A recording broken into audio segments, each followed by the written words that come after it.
Hello students, आज की class में हम डिस्कस करेंगे क्लास 10th के चैप्टर 15 प्रोबेबिलिटी के बारे में। हमने क्लास 9th में पढ़ा है कि प्रोबेबिलिटी क्या होती है। छोटा सा टॉपिक था हमारे क्लास 9th में, उसमें हमने पढ़ा था प्रोबेबिलिटी का फॉर्मूला। हमने पढ़ा था कि Pe equals to NE upon NS। यानी क्लास 9th में हमने पढ़ा था कि probability of event equals to number of favourable outcomes upon total number of outcomes. ठीक है, क्या पढ़ा था हमने? Number of favourable outcomes upon total number of outcomes. ठीक है, ये हम लास्ट क्लास में पढ़ चुके हैं।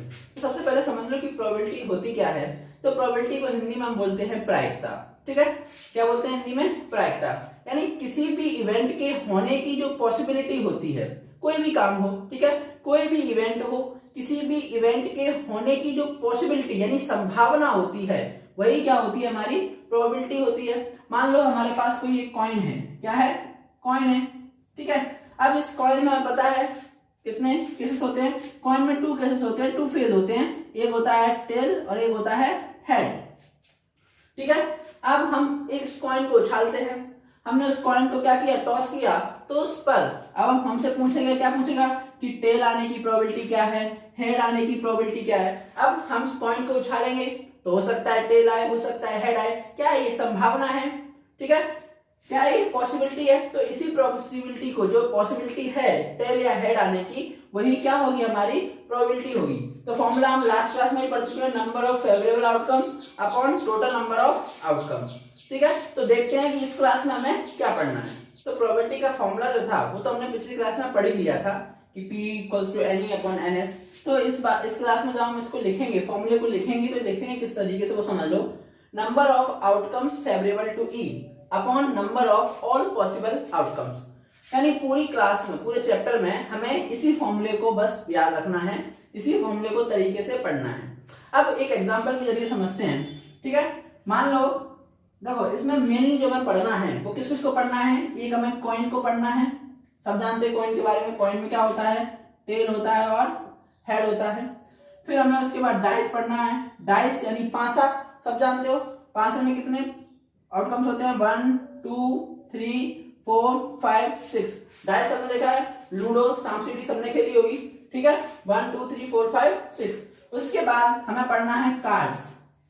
कुछ लोग कार्ड्स के बारे में जानते होंगे और कुछ लोग कार्ड्स के बारे में नहीं जानते होंगे। मोस्टली जो लोग गांव से रिलेटेड होंगे, जैसे कि मैं भी हूं, मैंने बहुत गांव में कार्ड्स खेले हैं। ठीक है, तो जिनने गांव में कार्ड्स खेले हैं उन्हें तो एक एक जानकारी है पत्तों के बारे में, कौन क्या होता है। लेकिन ठीक है, जो पत्ते जिन्होंने कभी खेले नहीं है, जो जानते नहीं है, तो वो लोग पत्तों के बारे में नहीं जानते हैं। तो आज मैं पहले ही इन पत्तों के बारे में बताऊंगा।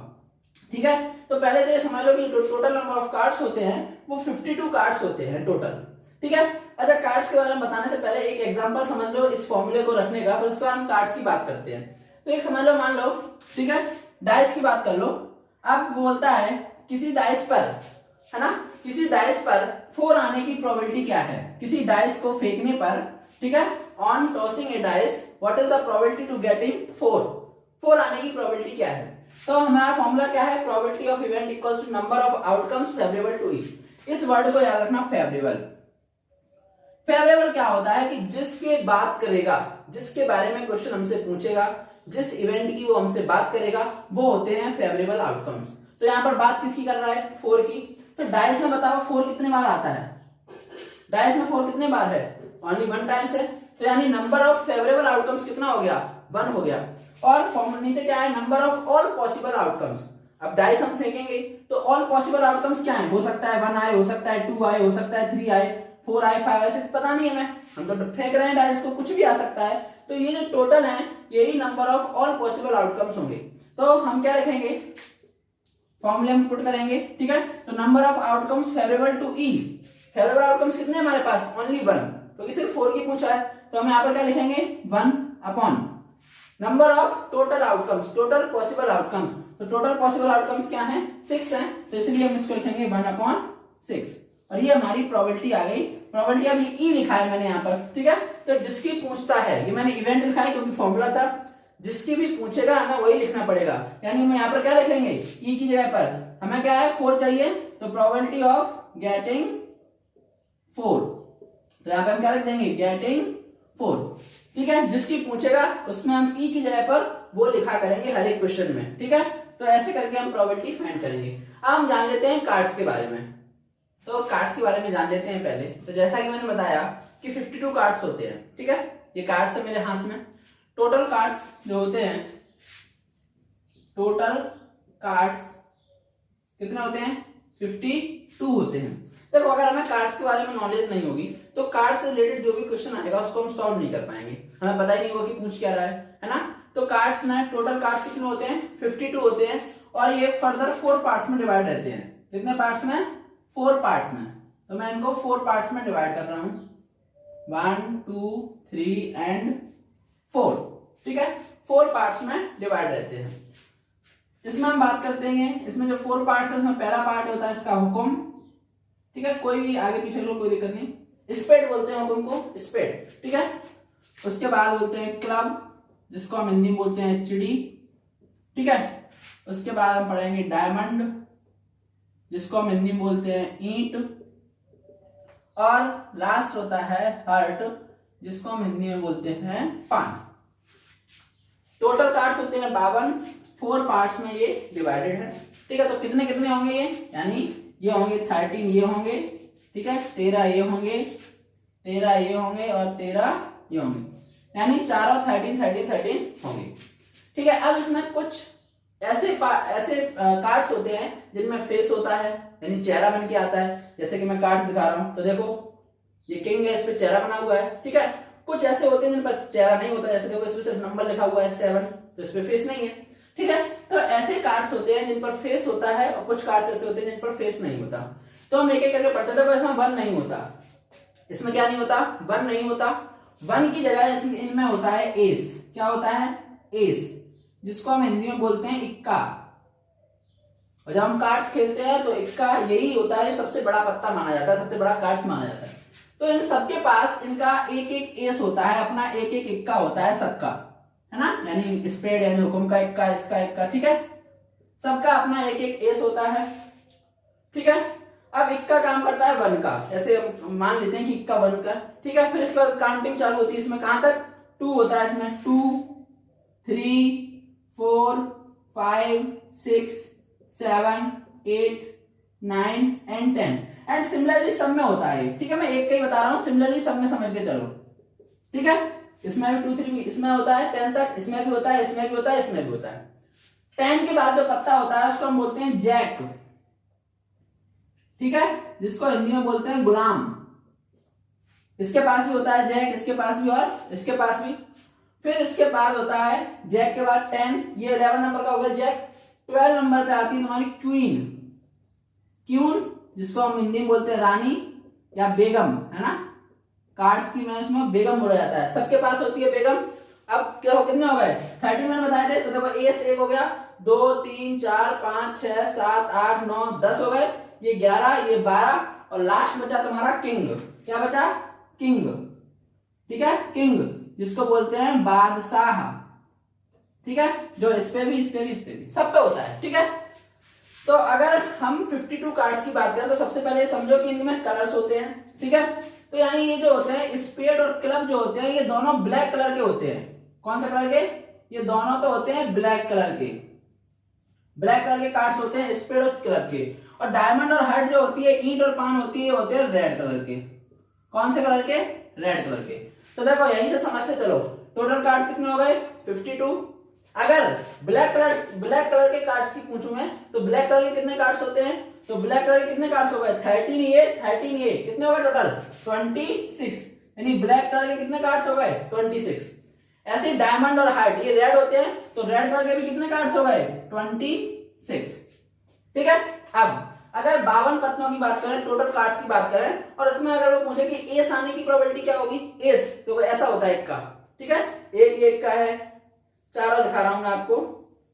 ठीक है, एक ये हो गया 2, एक ये 3 और एक ये 4।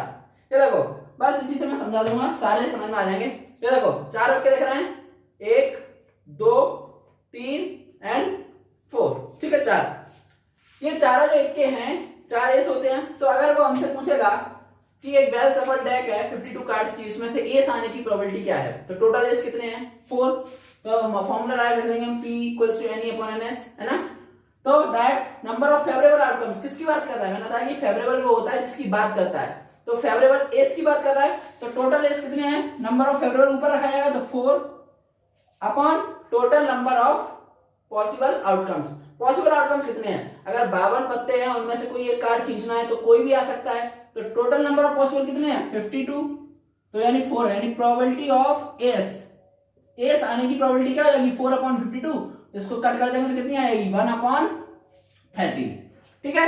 तो अब समझ लो ऐसे ही कितने एस होते हैं, 4 कितने होते हैं 4 एस होते हैं। ऐसे ही 4 जैक होंगे क्योंकि सबके पास एक एक जैक है। ऐसे ही 4 क्वीन होंगी और ऐसे ही 4 किंग होंगे, क्लियर है। अब फेस कार्ड की बात करें तो अभी मैंने जैसा कि तुम्हें दिखाया एस को देखो फिर से, तो ये जो एस है इसका फेस नहीं होता, तो यानी एस तो फेस वाला कार्ड नहीं हुआ। लेकिन जो जैक यानी गुलाम, क्वीन यानी रानी यानी बेगम और किंग यानी जो बादशाह होते हैं इनके फेस होते हैं, ठीक है। तो यानी 4 गुलाम, 4 बेगम, 4 जैक, 4 क्वीन और 4 किंग, यानी टोटल फेस कार्ड कितने हो गए 12। यानी 52 जो टोटल कार्ड्स होते हैं उन 52 कार्ड्स में से 12 कार्ड्स ऐसे होते हैं जिनके फेस होते हैं। मैं सबको दिखा रहा हूं, एक ही के दिखा दे रहा हूं। देखो ये होता है जैक, इसका भी फेस है, ये है क्वीन, इसका भी फेस है, और ये है तुम्हारा किंग, इसका भी फेस है। यानी ये 12 कार्ड्स होते हैं 4 पान के, है ना, 4 पान के, 4 हुक्म के, 4 चिड़ी के और 4 ईंट के, 4 करके हैं, ठीक है। सॉरी 3 होते हैं क्योंकि 3 ही होना है, गुल्ला बेगम बादशाह, ठीक है। तो 3 टोटल कितने हो गए 12 कार्ड्स हो गए जिनके फेस होते हैं। और बाकी के जो बचे हमारे 40 वो कैसे होते हैं विदाउट फेस, ठीक है। ये समझ में आ गया, इनका कलर समझ में आ गया, ठीक है। ये हो गया, ये हो गया। तो कार्ड्स के बारे में सारी नॉलेज मिल गई। टोटल कार्ड्स कितने होते हैं 52, 4 पार्ट्स में डिवाइड रहते हैं, 13 स्पेड, 13 क्लब, 13 डायमंड, 13 हार्ट, ठीक है। ये जो स्पेड और क्लब होते हैं ये ब्लैक कलर के होते हैं, टोटल 26 हो गए। डायमंड और हार्ट होते हैं ये टोटल 26 हो गए, 13 ये रेड कलर के होते हैं, ठीक है। सबके पास एक एक एस होता है, इक्का होता है, तो टोटल कार्ड्स में 4 इक्के हो गए। सबके पास एक एक जैक होता है, गुलाम होता है, तो टोटल कार्ड्स में 4 गुलाम हो गए, 4, ठीक है। 4 क्वीन हो गई और 4 कितने हो गए 4 क्या हो गए किंग हो गए। ऐसे करके हमें इसके कार्ड्स के बारे में पता है, ठीक है। तो अब कार्ड्स में जब भी हमसे एस के बारे में पूछेगा, एस की प्रोबेबिलिटी निकालने को बोलेगा, जैक की प्रोबेबिलिटी निकालने को बोलेगा, क्वीन की प्रोबेबिलिटी निकालने को बोलेगा, किंग की प्रोबेबिलिटी निकालने को बोलेगा, या फेस कार्ड की प्रोबेबिलिटी निकालने को बोलेगा, तो हम आसानी से निकाल देंगे क्योंकि हमें पता चल गया है कि कार्ड्स में किंग क्या होता है, एस क्या होता है, क्वीन क्या होती है और जैक क्या होता है, ठीक है। अब बढ़ते हैं आगे, तो हम आगे बात करते हैं। अच्छा ये जो प्रोबेबिलिटी होती है जो हम पढ़ रहे हैं इसको हम थ्योरेटिकल प्रोबेबिलिटी बोलते हैं। क्या बोलते हैं थ्योरेटिकल, ठीक है, प्रोबेबिलिटी, ठीक है। और इसी थ्योरेटिकल प्रोबेबिलिटी को हम क्लासिक प्रोबेबिलिटी भी बोलते हैं। अब इसमें एक टर्म आता है इक्वली आउटकम इवेंट। ये क्या होती है इक्वली आउटकम, तो समझो एक एग्जांपल समझते हैं। एक डाइस, जैसे हम जानते हैं डाइस के बारे में, डाइस में टोटल इवेंट कितनी है 6, टोटल नंबर ऑफ इवेंट्स कितनी है 6 है। अगर हम इसके हर एक इवेंट की प्रोबेबिलिटी निकालेंगे बारी बारी से, तो सबकी जो प्रोबेबिलिटी आएगी वो सेम आएगी। चेक करें, देखो अगर हम प्रोबेबिलिटी ऑफ 1 निकालें कि इस डाइस को फेंकने पर 1 आने की प्रोबेबिलिटी क्या है, तो फॉर्मूला क्या होता है हमारा total number of favourable outcomes, है ना। फेवरेबल कौन है 1, तो कितनी है 1 इसमें 1 है, तो 1 upon total number of outcomes, total number of outcome कितने हैं 6, तो क्या आ गया 1 आने की प्रोबेबिलिटी क्या है 1/6। ऐसे ही अगर 2 का निकालोगे प्रोबेबिलिटी ऑफ गेटिंग 2, तो 2 नंबर ऑफ फेवरेबल 2 भी कितनी बार आया है इसमें 1 बार आया है, तो 1/6 ये भी जाएगा टोटल। ऐसे 3, यानी सिमिलरली सबकी क्या आ रही है, सबकी जो प्रोबेबिलिटी आ रही है वो इक्वल आ रही है। तो ऐसी जो इवेंट होती है इनको हम बोलते हैं इक्वली लाइकली आउटकम या इवेंट। लेकिन क्या हमें सिर्फ यही पढ़ना है, नहीं, कुछ ऐसी भी होंगी जो इक्वली नहीं होंगी, तो वो कैसी होंगी एग्जांपल समझो। मान लो कोई एक बैग है, थैला है, इसमें 5 रेड बॉल है और 1 ग्रीन बॉल है, 5 लाल कलर की बॉल है इसके अंदर और 1 ग्रीन कलर की यानी हरे कलर की बॉल है। अब कोई बोलता है कि इसमें तो मैं बिना देखे, है ना, बिना देखे बिना देखे हाथ डाल के कोई एक बॉल निकालनी है और उस बॉल के रेड आने की प्रोबेबिलिटी क्या होगी? तो हम जानते हैं कि अगर इसमें 6 बॉल हैं और हमने आंख बंद करके या बिना देखे उसमें से बॉल निकाली, ठीक है, तो प्रोबेबिलिटी ऑफ रेड बॉल क्या होगी? क्या होता है formula? Number of favourable. Favourable कौन है? रेड। तो टोटल रेड बॉल कितनी है उसमें? 5। तो फेवरेबल की जगह क्या रखेंगे हम? 5 upon total number of outcome. तो टोटल कितनी है वैल्यू? टोटल यानी उसमें कितनी है? टोटल बॉल्स कितनी है? 5 + 1 यानी कितनी हो जाएंगी? 6। टोटल बॉल तो 6 है ना, जरूरी थोड़ी है रेड ही आए, ग्रीन भी आ सकती है क्योंकि हमने हाथ डाला है और बिना देखे। तो 5/6 टोटल कितनी है इसमें? 6। तो इसका कितना आया? 5/6 आया। अब ग्रीन की निकालें, probability of getting green ball. तो ग्रीन बॉल फेवरेबल में कितनी है? 1 है, तो कितना आएगा? 1/6। क्या ये दोनों इक्वल आ रही प्रोबेबिलिटी? नहीं आ रही, तो इनको हम बोलते हैं नॉट इक्वली लाइकली इवेंट। लेकिन हमें इस चैप्टर में या आगे भी प्रोबेबिलिटी को जब भी पढ़ना है तो हर एक इवेंट को इक्वली लाइकली कंसीडर करके पढ़ना है। हम मैथ के स्टूडेंट हैं, हमें मैथ्स में कंसीडर करके चलना पड़ेगा इस चैप्टर में प्रोबेबिलिटी में कि ये वाली भी जो इवेंट होंगी वो इक्वली लाइकली होंगी। हमारी बुक में साफ साफ लिखा हुआ है, ठीक है। तो इस तरीके से हम इनको सॉल्व करेंगे। अब इसमें एक दो चीज और है बताने के लिए, वो बताता हूँ। तो सबसे पहले एक चीज समझ लो कि अगर कोई भी इवेंट है, कोई भी इंसिडेंट हो रही है, घटना हो रही है, उसमें अगर हम हर एक इवेंट की अगर प्रोबेबिलिटी निकालेंगे और उन इवेंट का बाद में सबका सम करेंगे तो टोटल सम नंबर जो सम आता है वो हमेशा कितना आता है? 1 आता है। ये हमें हो सकता है 1 वर्ड में या फिलिप्स में मिल जाए, ठीक है। तो सम ऑफ ऑल इवेंट्स इज 1, यानी जो सभी इवेंट की अगर हम प्रोबेबिलिटी निकालेंगे the sum of probability of all events is always 1। सबका सम करके देख लो, 1/6 को 6 बार जोड़ो। इसमें देखो ये हमने अभी करके देखा था, ये सारी इवेंट है 1/6 + 1/6 + 1/6 + 1/6 + 1/6 1 2 3 4 5 एंड प्लस 1/6। एलसीएम लोगे, एलसीएम कितना आएगा? 6 आएगा। सब ऐड होंगे 1 + 1 + 1 + 1 + 1 + 1 कितना आएगा? 3 and 3 6 यानी 6/6 यानी कितना आ गया? 1 आ गया। तो याद रखना ऐसी जो कोई भी इवेंट होगी उन सभी इवेंट में जो हम सम करेंगे उन सारी प्रोबेबिलिटी जो हम निकालेंगे उस इवेंट की जितनी भी प्रोबेबिलिटी होंगी उन सबका अगर हम सम करेंगे तो ऑलवेज 1 आना चाहिए, तभी हमारा सही है। ये चीज समझ में आ गया, ठीक है। इसके बाद एक और बात करते हैं, 2 प्रोबेबिलिटी और होती है, यानी प्रोबेबिलिटी में ये समझ लो, एक हम बात करते हैं इम्पॉसिबल इवेंट की। इम्पॉसिबल इवेंट ये क्या होती है? अच्छा, एक चीज से पहले और बता दूं कि जो प्रोबेबिलिटी होती है वो प्रोबेबिलिटी जो भी होगी, प्रोबेबिलिटी किसी भी इवेंट की वो 0 और 1 के बीच में आती है। किसी भी इवेंट की प्रोबेबिलिटी जो है वो 0 और 1 के बीच में ही आएगी, ना तो 1 से ज्यादा आ सकती है और ना ही 0 से कम यानी नेगेटिव नहीं आ सकती। एक चीज हमेशा याद रख लो कि जो भी प्रोबेबिलिटी होती है वो 0 से और 1 के बीच में होगी, है ना, ठीक है, less than and greater than both, ठीक है, ऐसे कुछ भी समझ लो। प्रोबेबिलिटी जो होगी वो 0 और 1 दोनों अब 0 और 1 हो सकती है नहीं, उसको यहाँ पे समझा रहा हूँ। पहले तो एक चीज समझ लो कि 0 और 1 के बीच में ही होगी, ना तो 0 से कम हो सकती है और ना ही 1 से ज्यादा हो सकती है। अब 0 और 1 हो सकती है क्या? फिर हाँ, 0 कैसे हो सकती है? जिनकी प्रोबेबिलिटीज है ना, जिस किसी इवेंट की प्रोबेबिलिटी अगर 0 आती है तो उस इवेंट को हम कहते हैं इम्पॉसिबल इवेंट। अब सोच रहे हो 0 कैसे आ सकती है? तो ऐसे आ सकती है। देखो अभी मैंने एग्जांपल दिया था 5 रेड बॉल और 1 ग्रीन बॉल का, ठीक है। अब क्वेश्चन इसमें से पूछ दे, वो बोला कि एक थैली में 5 रेड बॉल है और 1 ग्रीन बॉल है, तो येलो बॉल आने की प्रोबेबिलिटी निकालो। Find the probability of getting yellow ball from this bag. इस बैग से येलो बॉल, अब येलो बॉल तो उसमें है ही नहीं, तो हम येलो बॉल की जो फेवरेबल कंडीशन है वो कितनी है? 0। तो हम क्या रखेंगे? Probability of yellow ball equals to favourable में क्या रखेंगे? 0 और अपॉन टोटल में कितना रखोगे? 6। तो 0/6 क्या होगा? 0। तो ऐसी इवेंट को, जो इवेंट इम्पॉसिबल हैं, तो जिनकी प्रोबेबिलिटी 0 आती है उनको हम बोलते हैं इम्पॉसिबल इवेंट। अब दूसरी 1 कहां पर आएगी? तो 1 यहां पर आएगी, मान लो इसमें 5 रेड बॉल है, बस इस बैग में 5 रेड बॉल है और वो रेड बॉल की प्रोबेबिलिटी पूछ ले हमसे कि find the probability of getting red ball from this bag. इस बैग से रेड बॉल निकालने की प्रोबेबिलिटी बताओ। तो जरा मुझे बताओ कि रेड बॉल आने की फेवरेबल आउटकम्स कितने हैं? Probability of red ball, favourable outcomes कितने हैं? कितनी रेड बॉल है इसमें? 5। तो 5 अपॉन टोटल आउटकम्स कितने हैं इसके, यानी टोटल बॉल्स कितनी इसमें? टोटल भी 5 है, तो 5/5 यानी 1। तो ऐसी इवेंट को हम कहते हैं श्योर इवेंट। कौन सी इवेंट, श्योर इवेंट या सर्टेन इवेंट। जिनकी प्रोबेबिलिटी 1 आती है उनको हम बोलते हैं श्योर इवेंट। ठीक है, तो हमने श्योर इवेंट और सर्टेन इवेंट को भी समझ लिया। अब लास्ट यानी हमारे इंट्रोडक्शन का लास्ट टॉपिक है ये कॉम्प्लीमेंट्री इवेंट।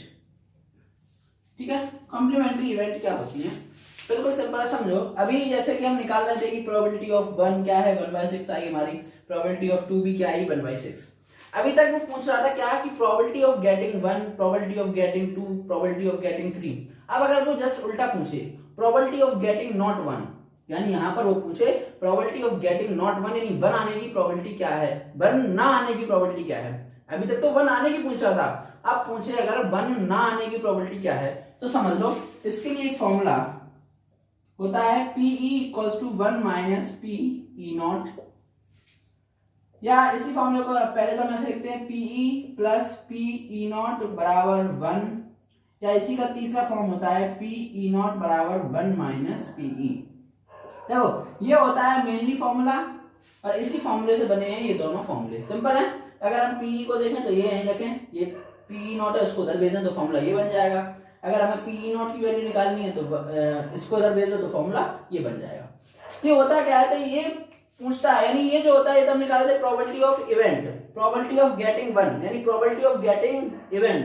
अब अगर मैंने लिखा अभी PE पढ़ा है, हमने PE तो पढ़ा है, लेकिन ये PE नॉट क्या है, तो PE नॉट समझ में आया कि probability of getting not event, यानी जिस इवेंट की बात कर रहा है वो इवेंट ना आए।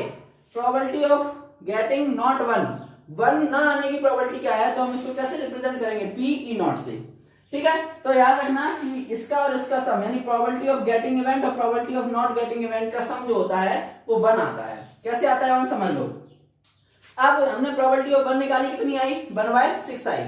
अब प्रोबेबिलिटी ऑफ ऐसी वो वाली प्रोबेबिलिटी हमें निकालनी है कि 1 ना आए, 1 ना आने की प्रोबेबिलिटी। तो 1 ना आने का मतलब क्या है कि 1 ना आए, बाकी ये सब आए, बाकी इनमें से कुछ भी आए लेकिन 1 ना आए, तो 1 ना आए। ठीक है, तो प्रोबेबिलिटी ऑफ 1 के ऊपर मैंने बार लगाया हुआ, इसको बार पढ़ते हैं।